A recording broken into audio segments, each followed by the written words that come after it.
So by now, the whole world must know that there's a new member of the British royal family on the way.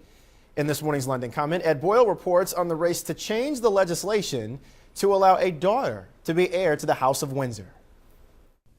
There's nothing like an impending royal baby to fuel a frenzy. Even those most subdued souls, England's lawyers, have been rubbing their hands with glee, because the first child of the Duke and Duchess of Cambridge will one day become King or Queen of England. It no longer really matters if it's a boy or a girl, because a whole set of laws are about to be changed to take the gender question right out of the royal succession.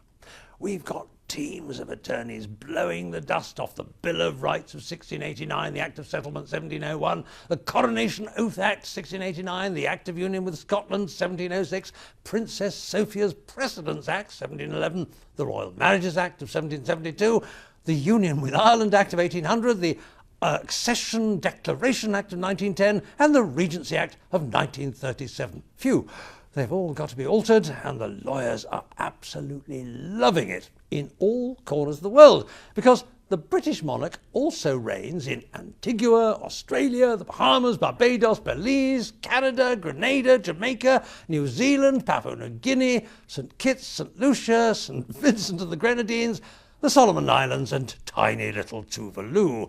They've all got laws that need fixing before a new royal daughter can become their queen. Of course, if equal rights to the throne had existed in the past, history might be very different now. No King Henry VIII or King Charles I. Instead of Henry, who married in haste and chopped off the heads of two of his wives, England might have been ruled by his big sister Margaret, who was much more interested in embroidery than setting up the Church of England. Charles I's reign in the 17th century led to a bloody civil war over here, but he also had a big sister called Elizabeth, a peace-loving tree-hugger by all accounts.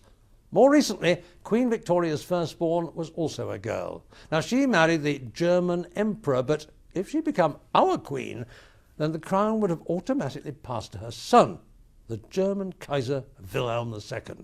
Germany and England, under the same royal ruler, we might well have avoided two ghastly world wars. Think about it. This is Ed Boyle for CBS News in London.